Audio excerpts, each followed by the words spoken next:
Hello, and welcome to the Law School Toolbox podcast. We're here to demystify the law school and early legal career experience, so you'll be the best law student and lawyer you can be. Your Law School Toolbox hosts are Alison Monahan, that's me, and Lee Burgess.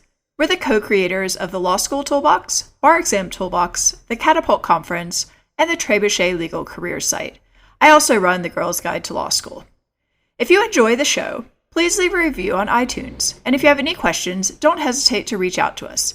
You can reach us via the contact form on lawschooltoolbox.com or by emailing Alison, A-L-I-S-O-N, or Lee, L-E-E, at lawschooltoolbox.com. And with that, let's get started.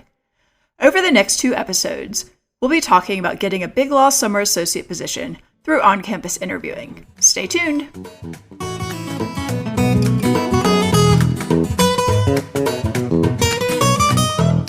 Welcome back to the Law School Toolbox podcast. For the next 2 episodes, we're going to be talking about the process of getting a summer associate position at a large law firm, typically referred to as on-campus interviewing, or OCI.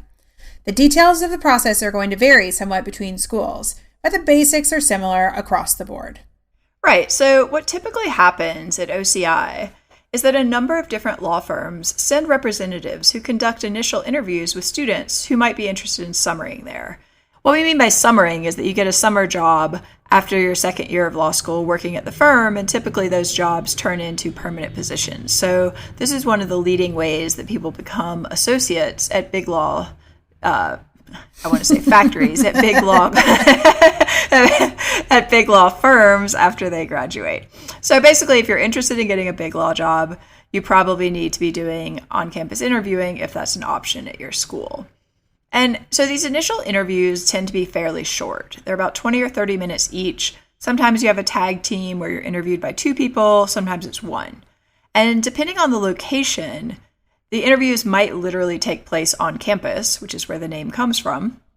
Or if you're in a city like New York, where I went to school, where space is at a premium, they're probably going to take place off campus at a hotel, which, as you can imagine, can make for some awkwardness when you're doing a law firm interview in a bedroom, or slightly better, as they did at my school, in a suite where the bedroom's right next door and there's a kitchen. So I don't know, Lee, what was your experience? Did you have these hotel room things, or how did that work? No, we actually had them in the study rooms in our library. Our school had a pretty new law library, and it had in the basement just these small group study rooms where you could get together with friends and study that kind of lined the full exterior of the building. So there were maybe 20 or 25 of these rooms, and they would do the interviews in these rooms, which was nice because you didn't have to leave campus, but it was kind of like doing these interviews in a fishbowl because people could walk by and see you interviewing and see who you were interviewing with. So that was a little bit weird. And were they all on a certain day, or were they spread out? How did it work? You know, I think we did it over a couple weeks. Oh, wow. But they went really quickly. I think because of the space constraints and the fact that they wanted to do it on school, you could only have so many firms there at once. I feel like that it really runs together, but I feel like there were just a couple weeks where I was wearing my suit all the time. Oh, that's so interesting. Yeah, because, I mean, at Columbia, it was, I think, just 2 days. Oh, wow. Maybe 3 days, but I'm pretty sure it was 2 days. And they literally rented out basically the entire Doubletree Suites Hotel in Midtown Manhattan. And the whole hotel was basically like some really confused vacationers and all these really stressed out 2Ls from Columbia who are interviewing.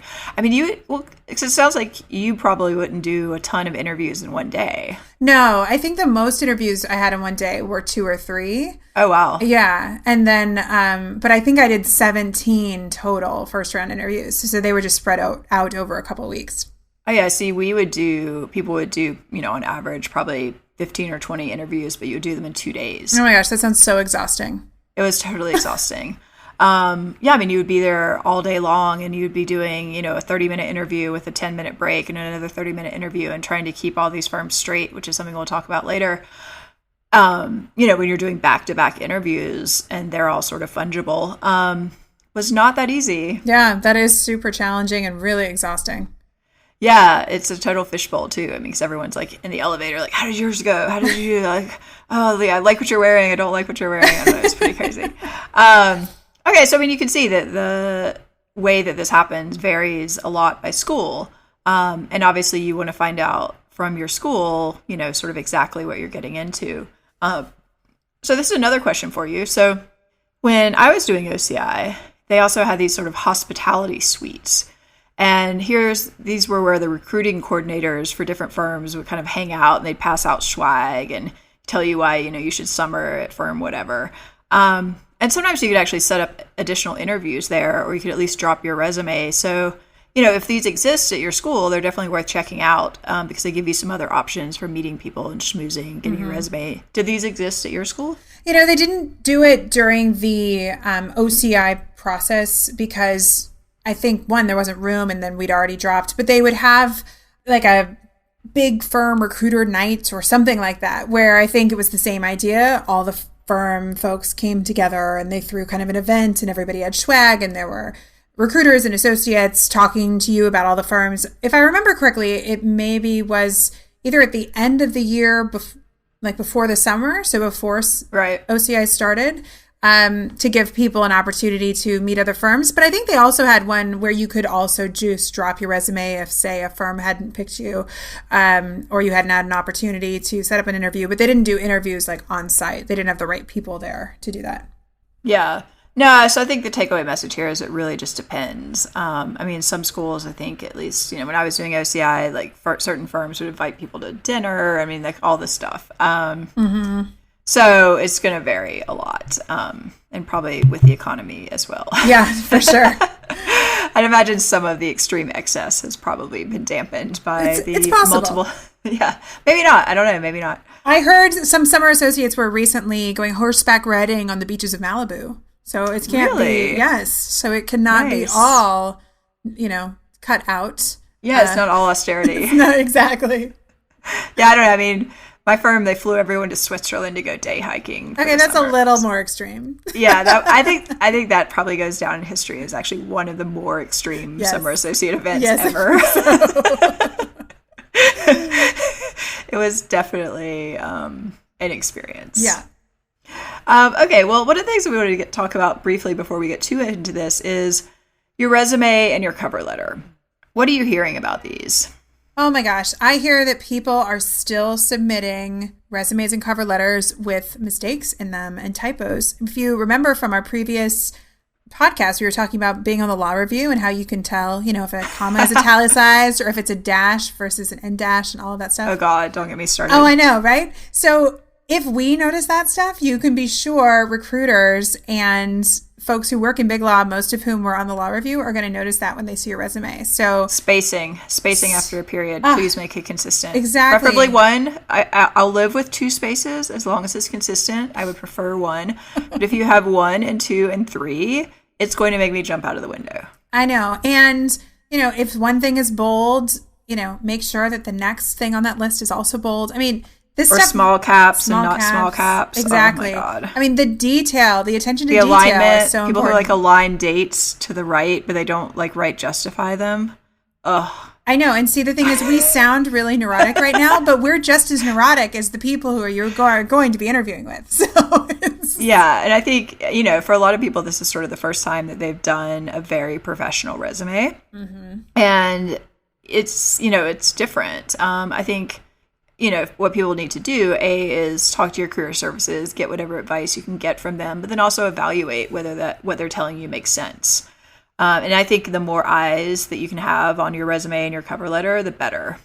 For sure. I mean, we oftentimes read our students' resumes when they're getting ready to go into OCI, our tutoring students, because, it's a fresh set of eyes. And it needs to be in a very small 4 corners approach, the most professional representation of yourself and your experience that you can make, because these folks are making these decisions just off of paper in the beginning. So they will throw you in the trash if you have mistakes in them, because they don't need that. They have a whole stack of qualified people that they can interview. Right. And what's one of the highest, anytime you look at a hiring committee or you ask someone who is hiring in a big law job, what are you looking for?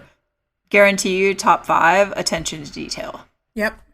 What's the easiest way to show that you do not have attention to detail? Having typos in your own resume. Right. I mean, I'll be honest. I mean, we get resumes for people who want to work for us. I'm not going to interview you if you have typos in your resume. I'm not going to do it. Yeah, Sorry. make a note. If you're sending us resumes, make sure a they note. don't have typos.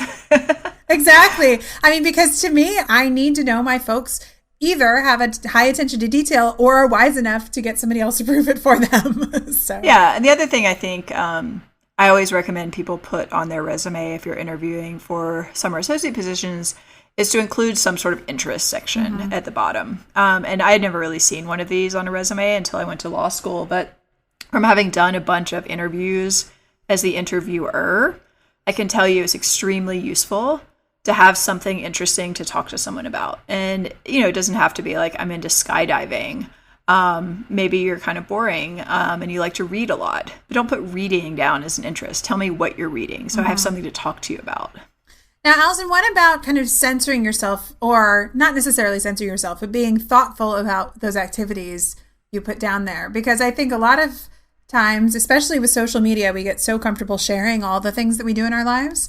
So like, what are some, like reading novels or reading biographies is a good one, or travel, but what are kind of some other interests that you think are resume appropriate interests? Well, I think, slightly sporty is typically good. Although, I like to do yoga, but I'm probably not going to put that on a resume in New York City. I would put that, I would put it on a resume in California. Yeah.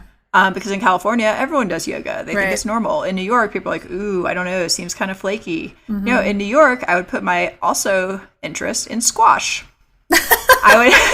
I would not put squash on a California resume. No, because you know what? When you said squash, I literally was like, summer squash. I had some summer squash for lunch. It was very good.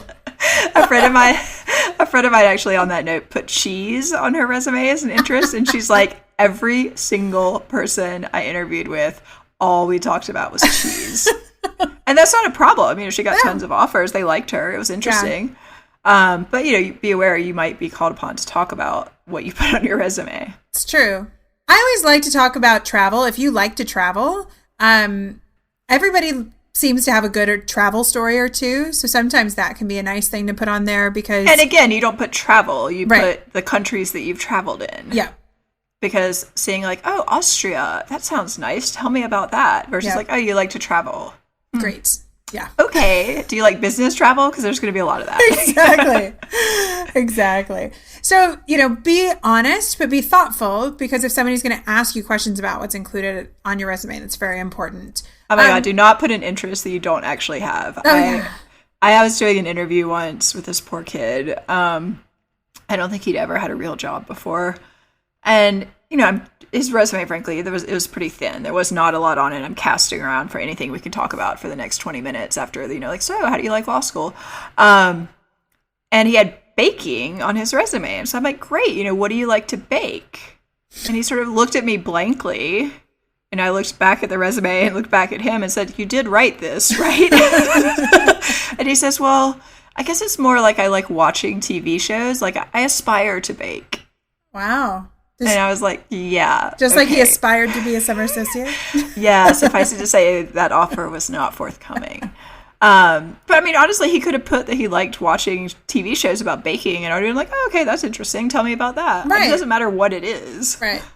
Just so you can talk. Because the other thing I think that people forget is, in these interviews, they want you to be someone they can talk to because they are interviewing you as somebody they're going to spend a lot of time with at the office. Yeah, absolutely. So, you want to be able to dialogue with them about something. If you can't talk about something on your resume, that is a serious problem for your social skills. For sure. That is not a good call. Okay, so, and guys, like the recruiters, they do read this stuff really carefully. We were both just talking about how we have recruiter friends who on Facebook complain about bad resumes and cover letters they get, say, with the wrong firm name on the cover letter. Classic mistakes. Or their name being misspelled. No one ever forgets that. No, nobody does ever forget that. So please, attention or to detail. In the case of Lee, How many times have you been referred to as he? Oh my goodness. Yes. Yeah, many check times. the internet. Yes. It is often fascinating how many people will meet with us and talk about how much they appreciate our website and the work that we do, where we have a picture of the two of us all over our website. Lee does not look like a man. I do not look like a man in those pictures. And they still are shocked to find out I'm a woman. So that is not a good call when it's come time to interview. So if you interview, especially with someone, or you're writing to somebody with a name that could be, a gender neutral name, Google them. All of these people you're writing to should be Googleable. They have LinkedIn. And they have LinkedIn. LinkedIn has photos. Yes. So you can figure it out. But that's not a good mistake to make. Yeah. And don't misspell. People also write to me and misspell my name all the time, which is fine, except my email has my name in it. So yeah, they also misspell my first name, which can be a problem when they're trying to email the wrong first name. 1 L, not 2. Yeah, that too. Exactly. So anyway, guys, be really thoughtful and careful. It may seem like you spend a lot of time working on these little details, but they can make or break your summer associate opportunity. Absolutely. All right. So now there are tons and tons of firms, some from all over the country, that will come to these OCI interview days. And students generally have to bid, or we called it resume dropping, to the firms that they want to interview with. Here, each school is going to have a different process. Some schools, you can bid on whatever firm you want to, and others, there might be GPA requirements, or the firms might be able to veto a bid if they think it's pointless to talk to you. Or they might just be able to select students they want to talk to out of a pool. Alison, how did it work at Columbia? Well, at Columbia, everyone is a special snowflake, so there were no limits on what firms you could bid on. Yeah. And they had to talk to you. We dropped resumes in like a pool, and they got to pick who they wanted to. So yeah, I actually had this conversation with one of the people I was interviewing with. He was like, I don't know why they do this. He's like, it's so pointless. Why do I have to talk to these people that I know I'm not going to hire based on their grades? Yeah. So again, stuff's going to vary school to school, so you need to understand how the bidding process works, so you can optimize your opportunities. You can think of the process a bit like law school admissions. It's wise to have a target of how many firms you want to reach out to, and what are your ideal firms, what are maybe your reach firms, and then what are the safety firms on your list, so you can make sure that you have a good pool of choices for your summer opportunity. Yeah, I think it's important for people to understand realistically what their options are likely to be. Right. Because, even at a school like Harvard, it's, there's certain firms that certain people are just not going to be competitive for. Mm-hmm. And there's no harm in including a few of those if it's your absolute dream firm, like you're dying to work at, I don't know, Skadden Arps or whatever, mm-hmm. Or Wachtell, even better example. Wachtell does not hire very many people from any school. But, if you want to throw your hat in the ring, go for it. But don't don't make your entire list out of firms that you don't have a realistic shot at. Right. And, typically you're going to get something from your school that's going to help you figure this out, because the reality is it's pointless for the school to have you interview with a bunch of places that you're not going to get an offer at either. So I think we were given like spreadsheets of typical GPAs or mm-hmm. GPA ranges that different firms had hired from. Yeah, I don't know, do you remember exactly what you got? I think we got some sort of like cheat sheets where it was, this firm will only take you if you're in the top certain percentage of the class or GPA range, or if you're on the law review. And they did have kind of their must-haves list. Right. And it was your option. You could, put your resume in the pool for any of them. But, if you weren't at the top of your class and if you didn't have things like law review on your resume, they probably weren't going to talk to you. You might get one or two, but you weren't going to get all of them. Yeah, absolutely. And, I think you just want to make sure that you're giving yourself as many decent options as you can. Mm-hmm. And, talking to people in the classes above you can be a really good way to get information. If you're in clubs, like certain clubs will actually have kind of like pre-OCI meetings for strategy. If you've been accepted to the law review, they'll sometimes have information, or people will be willing to talk to you. Mm-hmm. So what are some other things that people should think about as they're bidding? Well, you definitely want to think about location. I know, I was in the school in the Bay Area, and I wanted to stay in the Bay Area for the summers. So, I didn't actually submit any resumes to firms locations outside of San Francisco. Alison, but you considered going lots of different places. So I think you had a lot more location possibilities, right? Yeah. I mean, I wouldn't say a lot. I basically did most of my bidding in New York, and then I also bid on a few firms in San Francisco. I kind of accidentally interviewed with a DC firm because I got confused, which made for a very awkward interview. And the, interviewer turned to me and said, "So why DC?" And there was this like slightly too long pause where I said, "DC. Right. Yeah, I really love the government." And I'm thinking to myself, why am I here at an interview at a firm in DC? Mm-hmm. Whoops, I checked the wrong box, I guess. Those are the things that happen when you're doing like 20 interviews in 2 days. I also somehow had an interview with Wachtell, which I'm pretty sure I did not actually sign up for, because there was absolutely no way I ever would have wanted to work there. And that was a really weird one because similar thing, like why Wachtell? And in this case, for whatever reason, I just decided to be completely honest and was like, to be perfectly honest, I'm not sure how this ended up on my schedule, and I really don't have any interest in working here. At which point, he then spent he said, "Well, why?" And I said, "Because I think you work too many hours. I think you're crazy." And then he spent the next 20 minutes trying to convince me that actually I did want to work there. That's hilarious. And then they did not give me a call back. So. Yeah. I think, I also think people get caught up in the idea that you need to have as many interviews as possible, but they forget to think about what the actual firms do. I mean, I remember I maybe liberally dropped my resume, and then by really getting into researching the firms before the interviews, I remember one specific firm where they basically did tobacco litigation. Oh, God. Yeah, tobacco litigation defense. And I remember prepping thinking, I do not want to do tobacco litigation defense. That is not something I'm going to feel good about going to work every day. And I went ahead and went to the first round, but I remember sitting there, I was trying to actually come up with anything else they might do that would interest me. And then I realized that everybody ends up at one point or another working on tobacco litigation defense. And I was just like, okay, this is not a good fit. Should I have wasted their time? Probably not. So yeah, and I think looking at the websites of the firms that you're considering bidding on, really thinking about practice area. I mean, at a minimum, hopefully at this point, by the time you're doing these interviews, you have some conception of what you might want to do, whether it's just, I want to do litigation or right. I want to do corporate work. But, firms specialize in different areas. The firm that I summered at as a 2L was mostly known for corporate work, and I wanted to do litigation. And, they sort of convinced me, like, no, it's fine. But the reality is the firm was oriented towards corporate work. Right. And as a result, I'd go to the library and, they wouldn't have books that a more litigation-oriented firm would have. And there's nothing wrong with that. It just wasn't the right fit for me. Right. And I think it's easy to just get sort of caught up in these firms are all the same. And, they are similar in a lot of ways, but they're definitely not the same.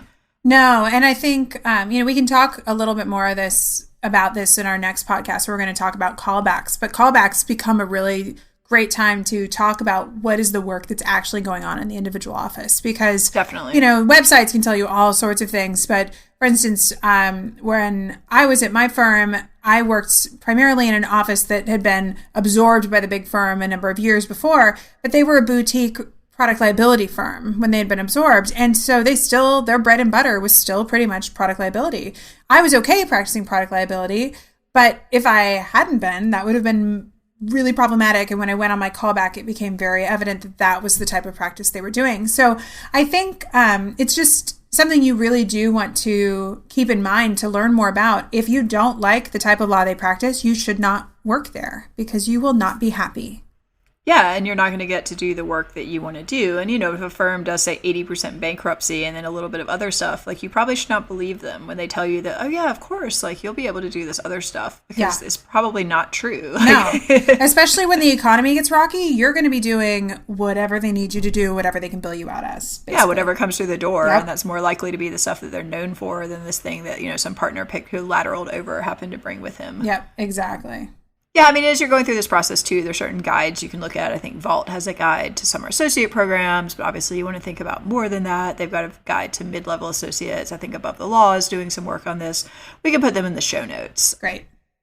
All right. So other than looking at the websites, how many firms do you think you need to drop resumes for an interview with to get a summer associate offer? Well, I mean, obviously, we know the answer to that is it totally depends, right? Always. It's their answer to everything. Sorry, guys. Right, we're lawyers. We are. But in this case, it's true. I mean, it depends on everything from how prestigious is the school that you're going to, where are you in the class? I mean, those are the two big ones. Mm-hmm. And then also, I think, where are you interviewing? Certain cities are notoriously more difficult to get positions in. Like, it's much easier typically to get a summer job in New York City than it is in San Francisco, just because San Francisco is a small market and highly desirable. Mm-hmm. So, if you're bidding, even if you're coming from a school, a very fancy school, but you're bidding only in San Francisco, you probably need to do more interviews than you need to do if you just want, a job in New York, because there are more of those jobs available. Yeah, I agree. And I also think that one thing that makes you more competitive that a lot of people don't think about is whether or not you have work experience before school.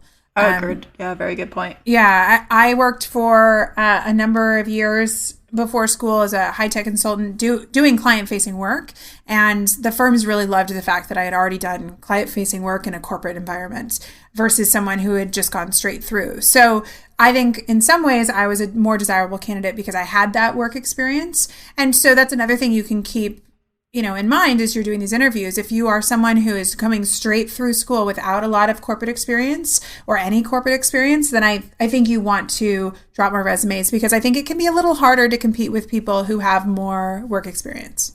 No, I think that's right. I mean, there's always going to be that question if you're interviewing someone who's 23, 22, would I feel comfortable putting this person in front of a client a year from now, 2 years from now? And it's not to say that you won't get hired, but, I think you're going to have to overcome that barrier.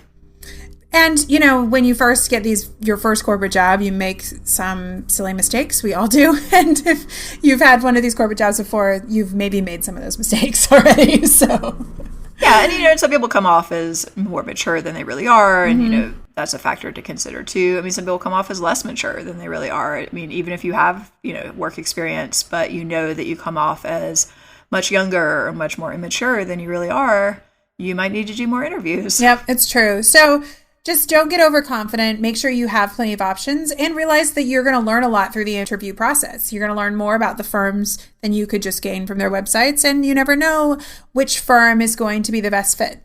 Sure. And at the same time, though, I think it's important not to go totally crazy. Agreed. If you are like on the law review at Columbia, you probably don't need to interview at 40 firms.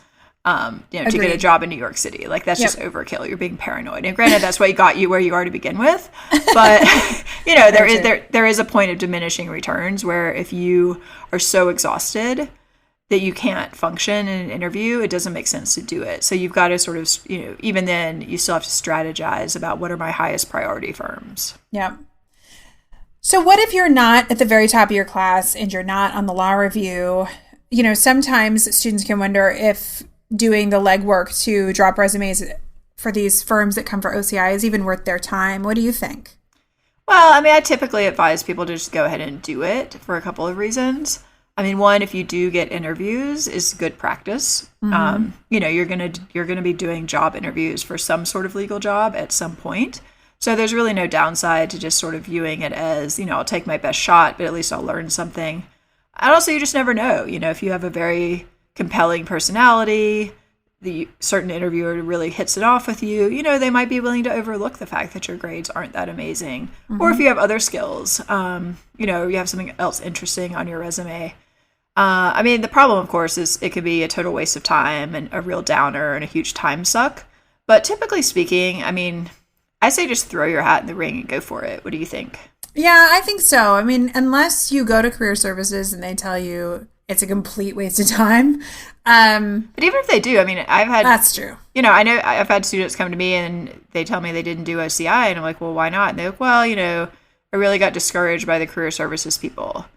And it's like, okay, that might be in their best interest to tell you not to do this, but it's probably not in your best interest to have not done it because you just don't know. It's true. And your resume needs to be flawless and you need to have a good solid cover letter anyway. So whether or not you do OCI, those two things need to be saved on your computer somewhere. So a lot of the legwork needs to get done anyway. I don't know that putting your hat in the ring is going to be all that much more work. If you get the interviews, they're more work. But if but if just throwing yourself into the process, I'm not sure is all that much more work.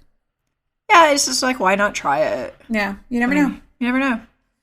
Okay, so we've decided now how we're going to bid. We've got a bidding strategy, and it was successful, and we've got some first round interviews. Now, what do I have to think about before I walk in? Well, I mean, a lot of stuff, obviously. You're training to be a lawyer. I think the first step is you really need to do your research.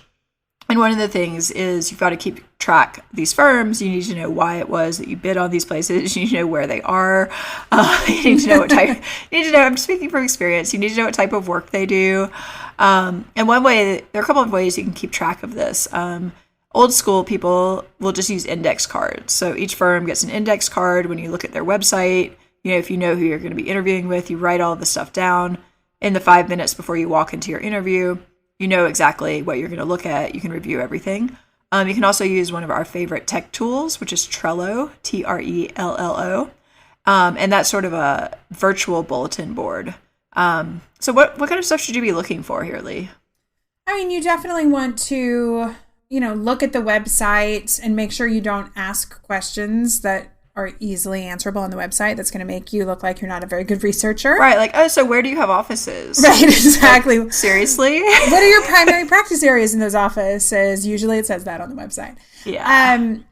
You need to think about why you want to work at this firm and in this location or in this specific office. If you've done your research, you should have a few reasons why you want to work there. Of course, if you don't have those reasons, maybe you shouldn't be interviewing there. Or maybe you should make them up. Yes, that's true. But yeah, just have a good general idea of the type of law they practice and what interests you about that and what kind of work you might want to do. And if those things align, and if they don't align, if you would like the opportunity to work there, you should make them sound like they align. Yeah, because basically what's the first thing that, we've done these interviews on both sides of the table. The first thing, or one of the first things someone's going to ask you is basically, so why firm X? Right. And you need to have a pretty solid answer to that. It doesn't have to be revolutionary, but it needs to be something along the lines of, well, I'm really interested in doing patent litigation, and I know that you guys are really strong in this area. I like the fact that you have small teams, and I would get to work closely with the partners or whatever. I mean, you could say that basically about any firm. They all think they have small teams. That's true. These are the sort of things they're going to ask about. The other stuff they're going to ask about, frankly, most of these interviews are pretty softball. It's a lot of, how do you like law school? Right. Guess what? The appropriate answer is not, I don't. Right. Which I have had people tell me. Yeah. And it's just like, okay, next. For sure. You can certainly finesse the answer. Like, I found it really challenging, but I certainly learned a lot. You don't have to lie outright, but, use a little discretion. Exactly. What else should people be aware of? Basically, if there's anything that's strange on your resume. Or transcript, Or your transcript, that's a good point. Or one bad grade. Yeah. You need to be ready to talk about that. And you need to have your story ready to go in a way that sounds convincing. So Lee, you had a sort of situation like this, right? I did. So my first semester, I got a disappointing grade in my LRW, which was our legal research and writing class. And of course, that's going to be glaring on a transcript. But lucky for me, the second semester, I high scored the class. So nice. Yes.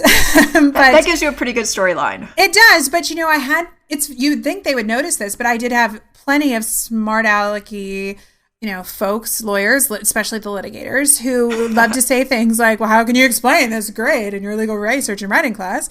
And I had to have the shot back that said, well, I realized there was a learning curve. And if you can notice, my second semester, I high scored the class. So I seem to have learned my lesson. And and most of them got a chuckle. And then it was like not a ding on my interview at all.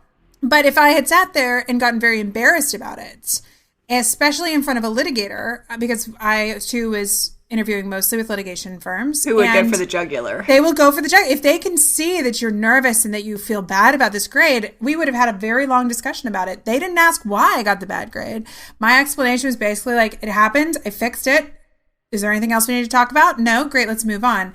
And they like that approach. So if there's something that you do need to explain away, just make sure you have your story, you've practiced it, and don't get caught off guard, and don't let them see that vulnerability, because they are not going to appreciate that, and they will go for the jugular. Yeah, I mean, I was also interviewing mostly with litigators, and, my resume is weird. I went from sociology to architecture to programming to law school. Like, that's pretty weird. And every single person I interviewed with looked at my resume, looked at me, and said, so, explain that to me. And, fair question, right? But I told the exact same story 100 times, saying, well, there's not really a big difference between designing a brief and designing a database. It's all the same way of thinking. This is why it's valuable. Yep. And again, like, that satisfied them. No one actually cared. No. And they'll ask you all sorts of things. I had one person in a callback interview look at my resume and say, wow, you change jobs every couple of years. How do I ever think you're going to work for me longer than a year? Well, that would have been a fair question, as it turns out. But it turns out it was a fair question, since I did leave the firm. Ironically, that question was not presented to me at the firm I did choose to leave. But hey, Alison, this job is my longest job ever. So, Wow. I know. Probably me too, actually. Yeah, look at us. Look at us. I know. Okay, so that's all very important. And rehearse these things. Practice it in front of the mirror, practice it talking to your cat, whatever you need to do, but get comfortable talking about these things and it's not like, come up. Yeah, I mean, these are lawyers. It's not like they're not going to notice something that you don't want them to notice. They're going to notice. Yes. And then I think it's important to think about what you're going to wear. I think that sometimes the law schools can give some pretty gnarly advice about especially what women are supposed to wear. Again, oh, really? Come on. No one has advice for women on what to wear. No. Oh my gosh. Some of it really kills me. Again, it can be regional specific. I think things back east can be a little more formal than things in California. Well, or the South. Or the South. Is different. South is also very different. So talk to folks about what are the norms. But you should, wear something conservative, but something that reflects you and your style, but don't be distracting. So for instance, I personally hate collared button-up shirts. I think they look terrible on me. I do not wear them. I went to every talk on what you're supposed to wear at OCI, and it was basically like if I didn't wear a button-up collared shirt under my suit, that I wasn't going to get an offer. Game over. Totally. Game over. Right? I managed to get plenty of offers not wearing a button because I look silly in them. They just do not work well on my body type. And so you need to think about what is going to look good on you and invest in a few outfits. I personally like the 2-suit plan. I had a first round interview suit and a callback suit. The callback suit was gray. The first round interview suit was navy blue, and I had a few different shells that went underneath them, but none of them were flashy. They were white or blue or something that looked good with my eye color or whatever. But I just looked clean and pressed and nice, and that was plenty. You don't have to own a bunch of different suits. You don't have to have lots of complicated outfits.